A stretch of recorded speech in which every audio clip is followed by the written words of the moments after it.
Selamat pagi Bapak Ibu, saudara Sobat Messenger, salam sejahtera untuk kita semua. Mengucap syukur pagi hari ini kita boleh bersama-sama mengawali hari kita dengan belajar kebenaran firman Tuhan yang menjadi satu panduan dalam kehidupan kita sebagai anak-anak Tuhan. Mari sebelumnya kita berdoa terlebih dahulu. Bapa kami dalam surga, sungguh kami mengucap syukur. Kau sungguh Allah kami yang setia, yang memelihara, menuntun, memberkati kehidupan kami hari demi hari. Dan pagi hari ini Engkau karuniakan kepada kami kehidupan yang baru, dengan sukacita yang baru. Bersama-sama dengan Sobat Messenger, kami mengawali hari kami dengan belajar kebenaran firman Tuhan. Roh Kudus, tolong kami dengan firman Tuhan yang kami renungkan menjadi rema, menjadi bread of life, yang boleh mengenyangkan jiwa kami, rohani kami, untuk setia melakukan firman Tuhan. Berkati kami semua, di dalam nama Tuhan Yesus kami berdoa. Amin. Bapak, Ibu, saudara, Sobat Messenger, bagian firman Tuhan yang menjadi perenungan kita pagi hari ini diambil dari Injil Lukas. Injil Lukas pasal ke-15 ayat ke-22 hingga ke-32. Injil Lukas pasal 15 ayat ke-22 hingga ke-32. Demikian firman Tuhan. Ini merupakan bagian dari perumpamaan tentang anak yang hilang. Demikian firman Tuhan. Tetapi ayah itu berkata kepada hamba-hambanya, "Lekaslah bawa kemari jubah yang terbaik, pakaikanlah itu kepadanya, dan kenakanlah cincin pada jarinya, dan sepatu pada kakinya. Dan ambillah anak lembu tambun itu, sembelihlah dia, dan marilah kita makan dan bersukacita. Sebab anakku ini telah mati, dan menjadi hidup kembali. Ia telah hilang dan didapat kembali. Maka mulalah mereka bersukaria. Tetapi anaknya yang sulung berada di ladang. Dan ketika ia pulang dan dekat ke rumah, ia mendengar bunyi seruling dan nyanyian tari-tarian. Lalu ia memanggil salah seorang hamba dan bertanya kepadanya, apa arti semuanya itu? Jawab hamba itu, adikmu telah kembali, dan ayahmu telah menyembelih anak lembu tambun, karena ia mendapatnya kembali dengan sehat. Maka marahlah anak sulung itu, dan ia tidak mau masuk. Lalu ayahnya keluar dan berbicara dengan dia. Tetapi ia menjawab ayahnya, katanya, telah bertahun-tahun aku melayani Bapa, dan belum pernah aku melanggar perintah Bapa. Tetapi kepadaku belum pernah Bapa memberikan seekor anak kambing untuk bersukacita dengan sahabat-sahabatku. Tetapi baru saja datang anak Bapa yang telah memboroskan harta kekayaan Bapa bersama-sama dengan pelacur-pelacur. Maka Bapa menyembelih anak lembu tambun itu untuk dia. Kata ayahnya kepadanya, anakku, engkau selalu bersama-sama dengan aku, dan segala kepunyaanku adalah kepunyaanmu. Kita patut bersukacita dan bergembira, karena adikmu telah mati dan menjadi hidup kembali. Ia telah hilang dan didapat kembali. Amin. Demikian firman Tuhan. Yang berbahagia ada setiap kita yang membaca mendengar firman Tuhan siang dan malam, serta melakukannya dalam kehidupan kita hari demi hari. Tema firman kita pada pagi hari ini, Sobat Messenger, adalah didapat kembali. Didapat kembali. Seorang sahabat pernah menceritakan pengalaman di tengah keluarganya. Mereka punya seekor anjing, dan pada suatu hari anjing ini hilang. Setelah mereka anggota keluarga menyadari hari sudah menjelang gelap, maka sahabat saya mengatakan, sudah, besok saja kita mencari. Kita lihat apakah dia akan pulang malam hari ini, atau besok mungkin dia akan pulang anjing itu. Tetapi anggota keluarga yang lain tidak setuju. Mereka menatap sahabat saya, sang suami, Tidak bisa, kita harus mencarinya malam hari ini juga, sore hari ini juga. Maka kemudian seluruh anggota keluarga beserta dan sahabat saya sang suami, mereka kemudian menyusuri jalan-jalan yang ada di sekitar perumahan di tempat mereka tinggal, sambil meneriakkan memanggil nama anjing itu. Bahkan karena hari sudah mulai gelap, mereka menajamkan mata untuk dapat melihat dengan jelas untuk mencari anjing mereka yang hilang. Mereka mencari ke sana kemari sambil berteriak-teriak, memanggil namanya, dan mulai timbul rasa khawatir. Mulai muncul rasa khawatir, jangan-jangan anjing mereka dicuri. Jangan-jangan anjing mereka berkeliaran sampai di luar dan tertabrak mobil. Jangan-jangan anjing mereka tersesat dan mereka tidak akan dapat menemukan lagi, tidak akan dapat melihat lagi. Rasa khawatir itu semakin membesar ketika pencarian mereka tidak segera mendapatkan hasil.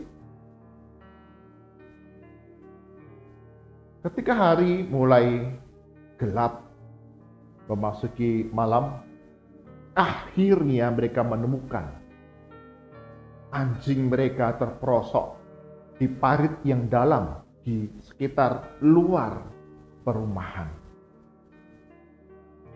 Anjing itu tampak begitu kotor, penuh dengan tanah dan lumpur dan berbau busuk sekali.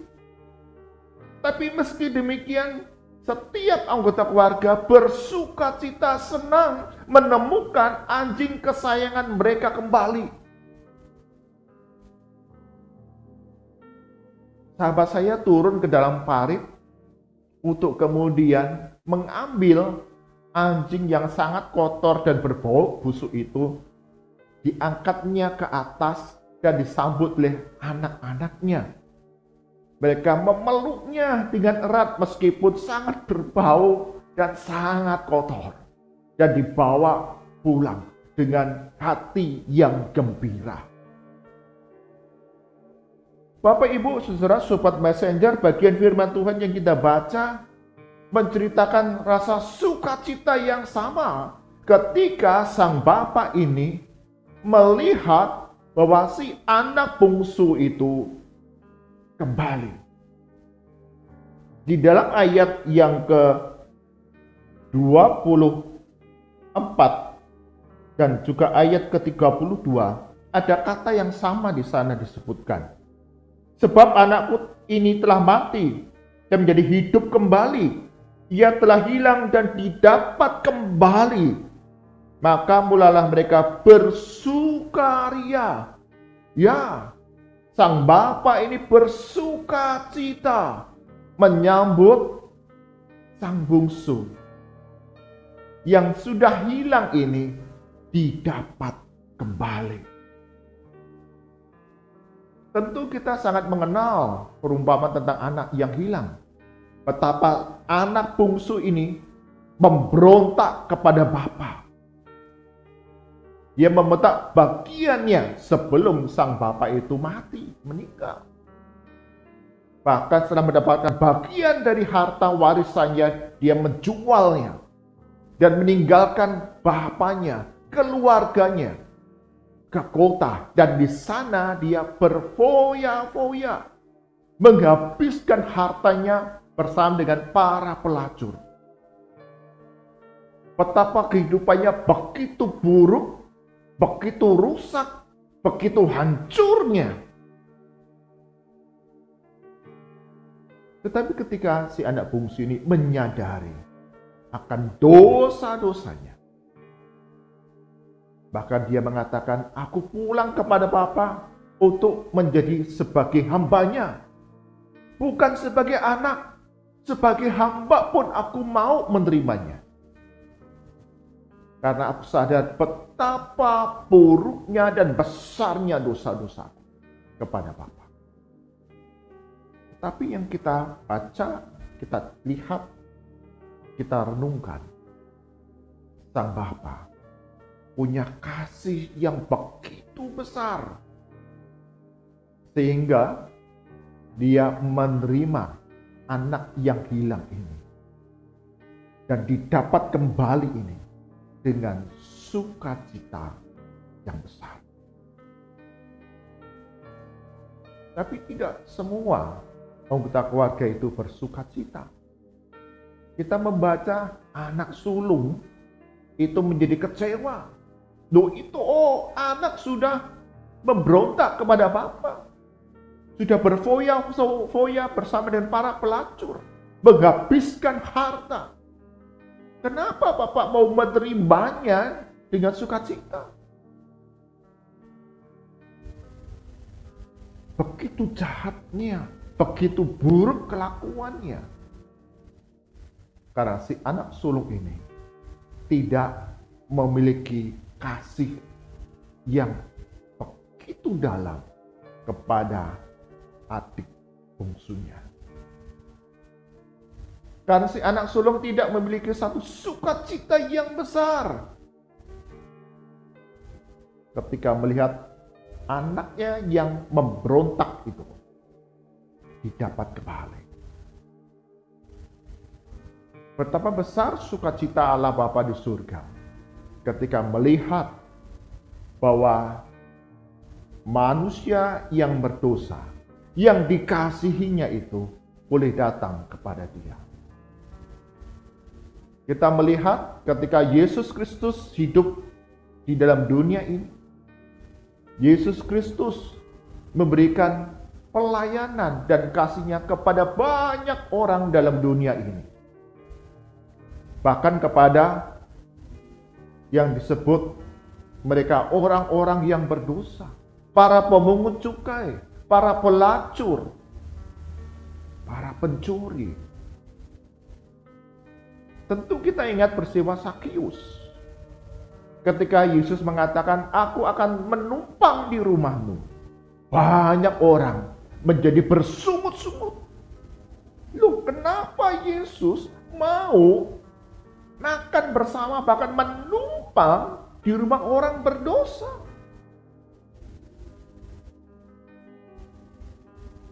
Itu sampah masyarakat, orang berdosa. Demikian juga dalam kehidupan kita sekarang ini, Bapak Ibu, saudara-saudara, sobat messenger.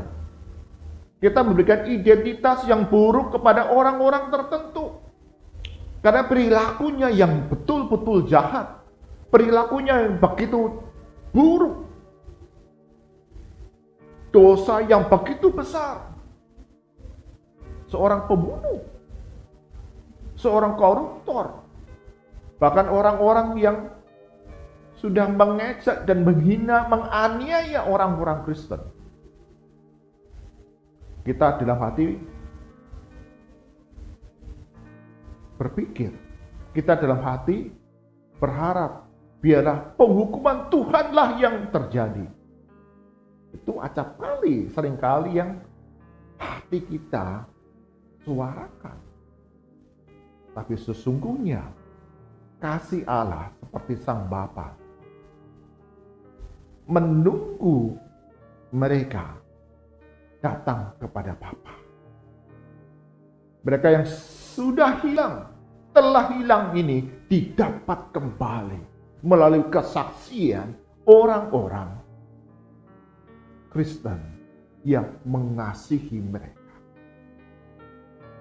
Jadi Bapak Ibu, saudara sobat messenger, ada orang-orang yang kita anggap paling tidak layak dikasihani.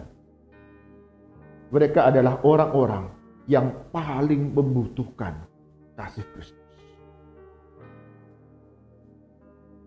Mereka yang kita anggap orang yang jahat, bahkan kita bisa berkata, tidak mungkin bertobat, tidak mungkin terima Tuhan Yesus. Dosanya begitu besar, bahkan melawan, menghina, menganiaya orang-orang Kristen. Tapi sungguh, hari ini kita diingatkan kembali bagaimana kesaksian kita sebagai orang-orang Kristen murid-murid Kristus, saksi kasih Kristus yang dapat membagikan kasih kepada mereka. Kita mendoakan mereka semua untuk bertobat dari dosa-dosanya dan terima Tuhan Yesus sebagai juru selamat pribadi dalam kehidupan mereka. Inilah panggilan kita. Terus membagikan kasih Kristus, memberikan kesaksian tentang Kristus kepada banyak orang. Karena satu orang bertobat, maka sukacita Allah itu melimpah. Bahkan malaikat surga bersorak-sorai menyambut setiap mereka yang bertobat dan terima Tuhan Yesus. Inilah panggilan kita, Bapak Ibu, saudara-saudara, Sobat Messenger. Mari kita terus giat untuk memberitakan Injil Kristus, kisah keselamatan ini kepada banyak orang. Sehingga mereka yang sudah hilang didapat kembali. Amin. Mari kita berdoa. Tuhan Yesus, acap kali kami sebagai orang Kristen, kami memberikan identitas kepada orang-orang yang kami anggap jahat, buruk perilakunya, bahkan menganiaya, menghina orang-orang Kristen sebagai orang-orang yang tidak pantas menerima kasih Allah. Bahkan kami mengharap hukuman balasan dari Tuhan Allah yang terjadi. Tapi hari ini kami diingatkan kembali, demikian Kristus hidup dalam dunia ini untuk membawa mereka yang terhilang didapat kembali masuk dalam kerajaan surga, bertobat dari dosa-dosa mereka dan terima Yesus sebagai juru selamat. Maka ada sukacita yang besar yang dialami, dirasakan oleh kasih Allah Bapa, Yesus Kristus, bahkan Roh Kudus. Sehingga kami, murid-murid Kristus yang hidup di tengah dunia ini, kami terus giat untuk memberitakan Injil Kristus kepada banyak orang. Mereka yang dianggap orang-orang yang tidak layak dikasihi, sesungguhnya mereka adalah orang-orang yang membutuhkan kasih Allah, pertolongan dan pengampunan dari Yesus Kristus. Berkati Sobat Messenger untuk terus dapat memberitakan Injil Kristus ini kepada banyak orang. Bahkan mereka yang dianggap orang-orang yang sulit, orang-orang yang begitu jahat, bahkan dalam pandangan manusia tidak mungkin bertobat percaya Yesus, tapi sungguh karya Roh Kudus tidak dapat dihalangi dalam kehidupan kami manusia. Kami serahkan sepanjang hari ini segala aktivitas kami, pekerjaan kami, usaha kami, studi kami, pelayanan kami. Tuhan, Engkau berkati menjadi berhasil. Cukupkan segala kebutuhan kami dan pimpin langkah hidup kami hanya untuk mempermuliakan nama Tuhan. Kami berdoa untuk saudara-saudara kami yang sakit, yang lemah tubuh. Tuhan Yesus sembuhkan, pulihkan kami. Bagi kami yang berduka, bersedih, Tuhan Yesus hiburkan kami. Bagi kami yang berbeban berat, menghadapi berbagai pergumulan dalam kehidupan di tengah dunia ini, Tuhan Yesus berikan kekuatan, hikmat, dan jalan keluar, sehingga kami dapat menanggungnya. Kami berdoa untuk setiap gereja-gereja Tuhan, terus kami giat untuk memberitakan Injil Kristus ini kepada banyak orang di tengah dunia ini. Kami menyadari kami hidup pada akhir zaman, bagaimana kehidupan manusia itu semakin rusak oleh dosa. Dan kami orang-orang Kristenlah yang diundang, dipanggil untuk memberitakan Injil Kristus itu kepada banyak orang dalam dunia ini. Pakai gereja-gereja Tuhan untuk membekali, memperlengkapi setiap anak-anak Tuhan dapat bersaksi. Berdoa bagi bangsa dan negara kami, Kau berkati untuk aparat keamanan TNI, Polri, beserta dan masyarakat bergandengan tangan bersama-sama, hidup rukun, hidup penuh dengan toleransi, sehingga ada keamanan, kedamaian di tengah masyarakat yang dapat mendukung jalannya berbagai aktivitas di tengah masyarakat yang mendatangkan sejahtera. Mari angkatan kita, arahkan hati kita kepada Tuhan, dan kita terima berkat daripadanya.